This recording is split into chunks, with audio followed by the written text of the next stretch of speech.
Sejam todos bem-vindos para mais uma aula do CPC comentado para estudantes. Hoje nós vamos estar tratando acerca das despesas, dos honorários advocatícios e das multas, mas especificamente do artigo 82 ao artigo 84. Vamos dividir essa matéria em dois vídeos, tá bom?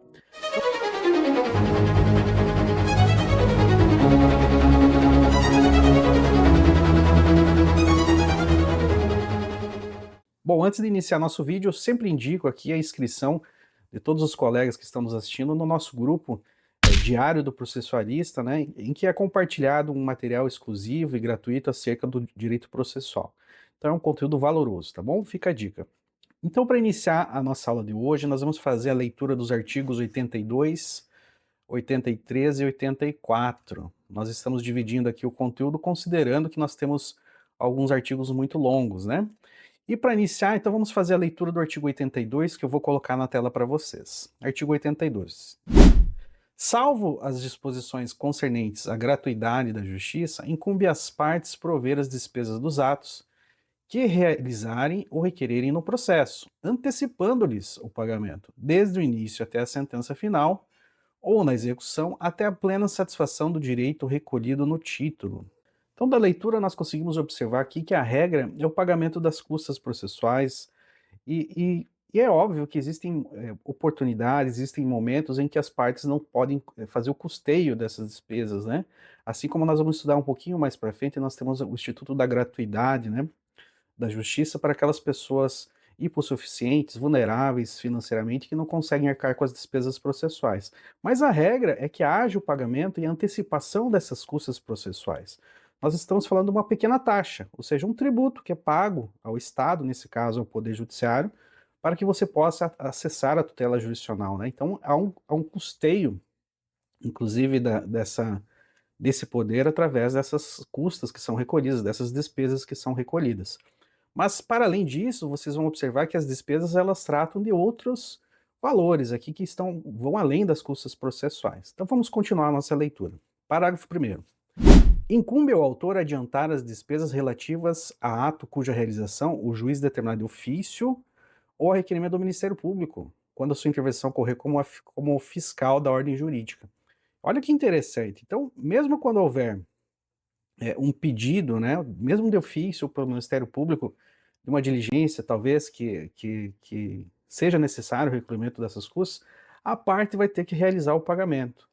Existe grande divergência aqui, inclusive na doutrina, porque se diz que não seria correto, né, que a parte que não requereu uma diligência, que não requereu, por exemplo, a realização de uma prova, de algum tipo de ato, seja responsável pelo pagamento dessas despesas.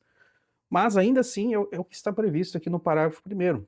Cito como exemplo, por exemplo, a determinação de ofício da realização de um exame de DNA, né? Ainda que não tenha sido requerido pela parte autora, lhe interessa. Então há um interesse por trás na resolução do conflito que seja realizada essa perícia ou esse exame, né? Então percebam que aqui as despesas às vezes podem ser provocadas pelo juiz, né? De ofício, né? A depender do seu entendimento. Então vamos agora para a leitura do parágrafo 2º. A sentença condenará o vencido a pagar ao vencedor as despesas que antecipou. Aqui é muito importante, nós estamos falando do ônus da sucumbência, né? Aquele que sucumbe, que perde o processo, ele é obrigado a pagar essas despesas processuais, né? Ainda que tenham sido adiantadas lá no início do processo. Então eu vou até tentar colocar na tela para vocês. Quando a parte demanda uma ação, quando ela propõe uma ação, né, ela faz um recolhimento de custas processuais iniciais, né? E até o término do processo também existe o pagamento de outras despesas e outros atos. Mas a parte que é derrotada, além de ter que pagar o valor da condenação, ela vai ter que pagar as custas processuais, essas despesas processuais, e também os honorários de sucumbência, ou seja, aqueles honorários que são pagos ao advogado da parte que é vencedora, né? Então, percebam que nós estamos falando aqui desse adiantamento, né? E o parágrafo 2º fala assim: a sentença condenará o vencido a pagar ao vencedor as despesas que antecipou. Então, pressupõe que essas custas vão ser pagas antecipadamente, ou seja, a maior parte delas é paga no começo do processo, tá? Ou antes da realização dos atos. Vamos agora para a leitura do parágrafo 3º, que ele diz assim: nas ações de cobrança por qualquer procedimento comum ou especial, bem como nas execuções ou cumprimentos de sentença de honorários advocatícios, o advogado ficará dispensado, olha que interessante, de adiantar o pagamento de custas processuais e caberá ao réu ou executado suprir ao final do processo o seu pagamento, se tiver dado causa ao processo. Então aqui nós estamos falando de uma proteção que é dada ao advogado na hora que ele faz a cobrança dos honorários de sucumbência, e é uma proteção muito interessante porque quando nós falamos de honorários de sucumbência, nós estamos falando de uma verba alimentar. Isso mesmo, uma verba alimentar. Né? O advogado precisa dos honorários para sobreviver, para custear coisas básicas, né, da sua vida, inclusive alimentos. Então, diante dessa particularidade que há na profissão, né, houve essa reforma no CPC, foi acrescentada agora em 2025, né, pela Lei 15.109, né, de 13 de março de 2025. Então, é uma alteração recente. Então, aqui não há necessidade do advogado pagar antecipadamente essas custas. Então, esse pagamento pode ser diferido, né, inclusive pago pela parte derrotada no final do processo. Vamos agora para a leitura do artigo 83, que diz assim: o autor, brasileiro ou estrangeiro, que residir fora do Brasil ou deixar de residir no país ao longo da tramitação do processo, prestará caução, olha que interessante, suficiente ao pagamento das custas e dos honorários de advogado da parte contrária nas ações que propuser, se não tiver no Brasil bens imóveis que lhe assegurem o pagamento. Então estamos falando aqui de uma proteção, né, um respeito também para com o fisco, para com a tutela jurisdicional, porque a parte que é estrangeira, obviamente, ela poderia fugir desse encargo, né, simplesmente retornando ao país de origem ou indo para um outro país, sem essa responsabilidade quanto ao pagamento de uma eventual condenação ou dessas custas e dos honorários do advogado. Então é algo que visa proteger o sistema, né, para que, obviamente, a parte não tente fugir da sua obrigação. Parágrafo 1º. Não se exigirá a caução de que trata o caput quando houver dispensa prevista em acordo ou tratado internacional de que o Brasil faz parte. Então aqui, voluntariamente, o Brasil obviamente pode firmar acordos, tratados internacionais, e se eventualmente existir um tratado que há uma ressalva quanto a essa questão do caução, ela vai ficar dispensada. Parágrafo 2º. Na execução fundada em título extrajudicial e no cumprimento de sentença. Então temos mais uma hipótese aqui de exceção à caução, quando se tratar de uma execução de título extrajudicial ou cumprimento de sentença. E parágrafo 3º, na reconvenção. Na reconvenção faz muito sentido, né?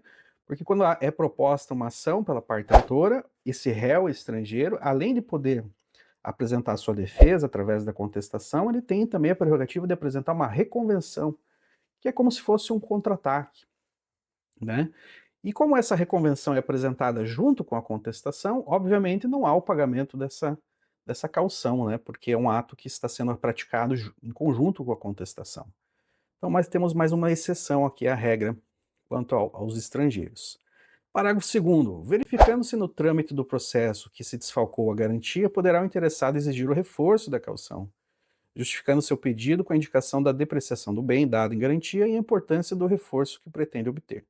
Então aqui temos uma proteção em relação à caução, se eventualmente foi dado um bem em garantia, ou se talvez houve algum prejuízo em relação a essa garantia, né, a parte interessada ela pode apontar para o juízo a necessidade de se reforçar essa garantia, né? Muito interessante. E por fim, nós temos aqui no artigo 84 a questão das despesas. Percebam que as despesas elas estão vão além das custas processuais, né? E o artigo 84 deixa isso claro. As despesas abrangem as custas dos atos do processo, a indenização de viagem, a remuneração do assistente técnico e a diária de testemunha. Então, percebam que a parte que sucumbe, que perde, né, esse processo, a parte derrotada, ela tem uma responsabilidade para o pagamento de todas as despesas, né?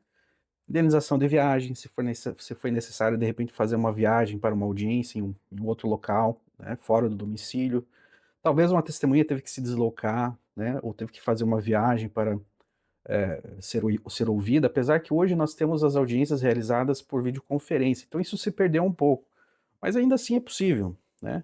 Remuneração do assistente técnico, né? Então às vezes o assistente técnico tem que se deslocar para um determinado local para acompanhar uma perícia, uma determinada diligência, então tudo isso vai estar fazendo parte da conta, né, dessa condenação, né? As despesas processuais, elas vão ter que ser arcadas por essa parte derrotada, né? Por essa parte que sucumbiu. Bom, pessoal, se esse conteúdo fez sentido para você, se ele foi bacana, eu peço o seu like, deixe seu comentário, compartilha com os amigos e não se esqueça de se inscrever no canal, é muito importante para nós. Temos aqui muitos inscritos recebendo o nosso conteúdo e propagando o direito processual aí para o Brasil inteiro, tá bom? Dito isso, um grande abraço a todos.